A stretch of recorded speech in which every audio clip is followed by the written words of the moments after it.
Hello दोस्तों, स्वागत है आपका हमारे YouTube चैनल विद्या एजेड में। आज हम आप लोगों के सामने एक खास चैप्टर लेके आए हैं जिसका नाम है निर्देशांक ज्यामिति। इससे जुड़े हम सभी डाउट हम क्लियर करेंगे और ज्यादा से ज्यादा आपको इसमें से क्वेश्चन आता है इसको हम सॉल्व करेंगे, जो क्लास 9th और क्लास 10th दोनों के लिए जरूरी है। तो चलिए इसको समझते हैं। तो यहाँ पे निर्देशांक ज्यामिति में हमको पढ़ना है एक्स अक्ष। अब यहाँ पे एक्स अक्ष और यहाँ पे हमको वाई अक्ष के बारे में पढ़ना है। अब यहाँ पे जब हम जमीन को करते हैं एक्स कहते हैं, यानी एक्स अक्ष कहते हैं, इसको हम बोलते हैं एक्स अक्ष। यानी जब जमीन है वो मेरा, उसको हम बोलते हैं एक्स अक्ष। लेकिन जमीन के ऊपर जब हम दीवार खड़ा करते हैं उसको हम बोलते हैं वाई अक्ष। उसको हम बोलते हैं वाई अक्ष, अंग्रेजी में बोलेंगे वाई एक्सिस। अब यहाँ पे ये एक्स अक्ष और ये होता है वाई अक्ष। अब यहाँ पे इसका अपोजिट होता है एक्स डैश अक्ष। ये क्या होता है एक्स डैश, और ये वाई का अपोजिट होता है नीचे में वाई डैश। अब एक्स अक्ष और वाई अक्ष हमेशा प्लस में होता है। ये किस में होता है? प्लस में। और एक्स डैश और वाई डैश हमेशा माइनस में होता है। अब हम एक्स अक्ष और वाई अक्ष जब कटता है उसको हम बोलते हैं मूल बिंदु। उसको हम बोलते हैं मूल बिंदु। अब उसके बाद ये जो कटता तो मूल बिंदु, यहाँ पे मेरा क्या हो गया? यहाँ पे एक्स अक्ष और वाई अक्ष कटा तो 0। अब 0 से एक्स की तरफ हम बढ़ेंगे तो ये हमेशा प्लस में होता है। 1 2 3 4 5 इस तरह चलेगा। फिर y की तरफ हम आगे बढ़ेंगे तो ये हो जाएगा 1, ये हो जाएगा मेरा 1 2 3 4 5 6। यानी x और y हमेशा होता है प्लस में। लेकिन जब हम x डैश और y डैश की तरफ बढ़ते हैं ये हमेशा माइनस में होता है। ये हो जाएगा -1 -2 -3 -4 -5 -6। फिर ये हो जाएगा -1 -2 -3 -4 -5 -6। ये हो गया। अब यहाँ पे हमको इसके आगे पढ़ना है, इसको मूल बिंदु द्वारा फिर आगे हम डिटेल से समझाएंगे।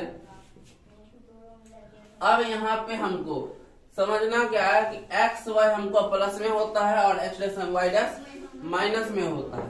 अब यहाँ पे इसको हम कहते हैं प्रथम पाद। इसको हम बोलते हैं प्रथम पाद, और इसको हम बोलते हैं द्वितीय पाद। द्वितीय पाद। और इसको हम बोलते हैं तृतीय पाद। इसको हम बोलते हैं तृतीय पाद, और इसको हम बोलते हैं चतुर्थ पाद। हो गया। अब इसमें हमको देखते हैं, तो हम जब निर्देशांक ज्यामिति लिखते हैं तो पहले हम x को लिखते हैं। पहले हम लिखते हैं x को और बाद में लिखते हैं y को। अब यहाँ पे हमसे कोई पूछेगा कि प्रथम पाद का नियामक क्या होता है, साइन क्या होता है, तो अब यहाँ पे हम देखते हैं x, और x का चिन्ह यहाँ पे सब किस में है? प्लस में। और y किस में है? प्लस में। तो कोई पूछेगा कि प्रथम चतुर्थांश या प्रथम पाद का नियामक क्या होता है, तो हमेशा प्लस प्लस होता है। अब द्वितीय चतुर्थांश पूछेगा, द्वितीय में x देखते हैं। ये x एक्सिस क्या है? यहाँ पे सब माइनस में है, ये माइनस हो जाएगा। और ये y क्या है? प्लस में। तो माइनस प्लस किसका होता है? द्वितीय चतुर्थांश का। अब तीसरा देखते हैं। तीसरा में भी पहला हम x देखेंगे। x एक्सिस क्या है? सब माइनस में है, और y इसका नीचे है, ये भी माइनस में है। तो तृतीय चतुर्थांश का नियम होता है माइनस माइनस। अब चतुर्थ का बात करते हैं। अब चतुर्थ में देखते हैं x। ये x हमेशा यहाँ पे क्या है? इसका प्लस में, और ये y क्या है? माइनस में। तो चतुर्थ पाद का नियम होता है प्लस माइनस। अब कोई पूछ दे इसमें कि माइनस प्लस किसका होता है, तो माइनस प्लस किसका होता है? द्वितीय का। प्लस माइनस चतुर्थ का, माइनस माइनस तृतीय का, और प्लस प्लस प्रथम का। ये मेरा हो गया।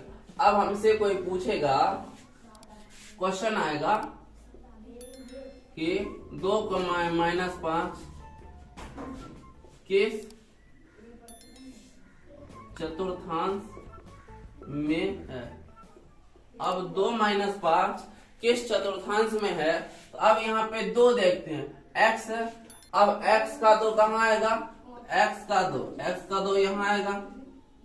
अब यहाँ पे -5, अब यहाँ पे 2 है साइन प्लस का और y क्या है? माइनस का। अब देखते हैं प्लस माइनस किसका होगा, तो प्लस माइनस हम देखते हैं चतुर्थ में होता, तो y में खोजेंगे -5, y में -5 यहाँ है। अब यहाँ से देखेंगे तो किस चतुर्थांश में है, तो हमको क्या समझ में आ रहा है? चतुर्थ में आ रहा। तो 2 - 5 किस में आता है? तो आंसर हो जाएगा चतुर्थ में। क्या हो जाएगा? चतुर्पाद या चतुर्थांश हो गया। अब इसमें और आगे समझते हैं जो मेन पॉइंट है। अब x अक्ष पर स्थित बिंदु, x अक्ष पर स्थित बिंदु को हम कहते हैं भुज, इसको हम बोलते हैं भुज। अब यहाँ पे हम इसको डिटेल से लिखते हैं। अब हम जो है इसका मेन पॉइंट हम लिखते हैं। इसका फर्स्ट मेन पॉइंट होगा, अब यहाँ पे इसको हम लिखे थे x एक्सिस, इसको हम लिखे हैं x एक्सिस यानी x अक्ष, तो लिखेंगे x अक्ष पर स्थित बिंदु भुज कहलाता है। x अक्ष पर स्थित बिंदु भुज कहलाता है। अब आपको आएगा एग्जाम में कि x अक्ष पर स्थित बिंदु क्या कहलाता है, तो हम बोलेंगे उसको भुज कहलाता है। ठीक है। अब इसका दूसरा पॉइंट है y अक्ष पर स्थित बिंदु कोटि कहलाता है, कोटि कहलाता है। अब हमसे कोई पूछेगा कि कोटि किसे कहते हैं, तो बोलना है कि y अक्ष पर जो भी बिंदु दिया रहता है उसको हम कोटि का, जैसे कि 3 है y अक्ष पे, ये कोटि में है, -4 है, ये कोटि में है, तो ये सब मेरा क्या हो गया? कोटि। अब अगला पॉइंट, अब यहाँ पे ये मेरा हो जाता है मूल बिंदु। ये क्या होता है? मूल बिंदु, जहाँ x अक्ष y अक्ष करते हैं, तो लिखेंगे x अक्ष तथा y अक्ष के कटान बिंदु को, x अक्ष तथा y अक्ष के कटान बिंदु को मूल बिंदु कहते हैं, मूल बिंदु कहते हैं। अब हमसे कोई पूछ दे कि मूल बिंदु किसे कहते हैं, तो कहना है कि x अक्ष और y अक्ष के कटान बिंदु को हम क्या कहते हैं? मूल बिंदु। और अगला पॉइंट है मूल बिंदु का निर्देशांक, मूल बिंदु का निर्देशांक। और मूल बिंदु का निर्देशांक क्या होता है, तो हम बताएं x y होता है पहले। तो अब यहाँ पे देखते हैं, यहाँ पे मूल बिंदु में, तो पहले यहाँ पे इसको थोड़ा समझाने का प्रयास करते हैं। यहाँ पे है तो बीच में आएगा 0 x का, तो ये हो गया 0। अब यहाँ पे y की अगर हम बात करें तो यहाँ पे क्या हो जाएगा? x अगर गायब कर दे तो इसका 0 आएगा। तो यानी कहने का मतलब हो गया कि मूल बिंदु का नियम क्या होता है?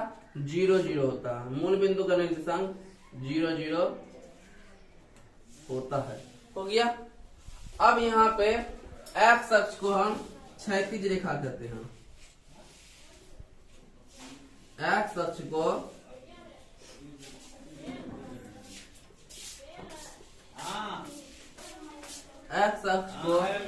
क्षैतिज रेखा तथा y अक्ष को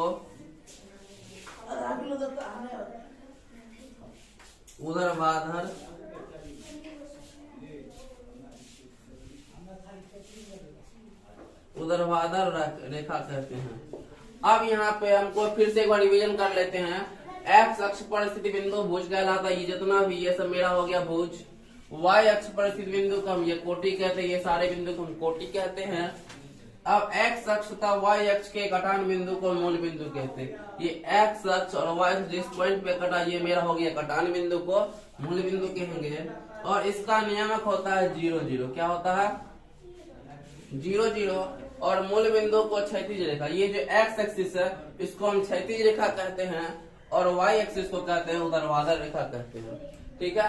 और इसकी हम बात करें तो प्रथम पाद का नियामक प्लस प्लस होता है, द्वितीय पाद का माइनस प्लस होता है, तृतीय का होता है माइनस माइनस, चतुर्थ पाद का प्लस माइनस होता है। और निर्देशांक ज्यामिति का हमने आपको पूरा निचोड़ भी समझाया है। तो अब क्वेश्चन पे हम चलेंगे तो उसमें किसी प्रकार की कोई समस्या नहीं आएगी। तो आप ज्यादा से ज्यादा इस वीडियो को शेयर कर। मिलते हैं आपको क्वेश्चन की और नेक्स्ट वीडियो में। तब तक के लिए थैंक यू।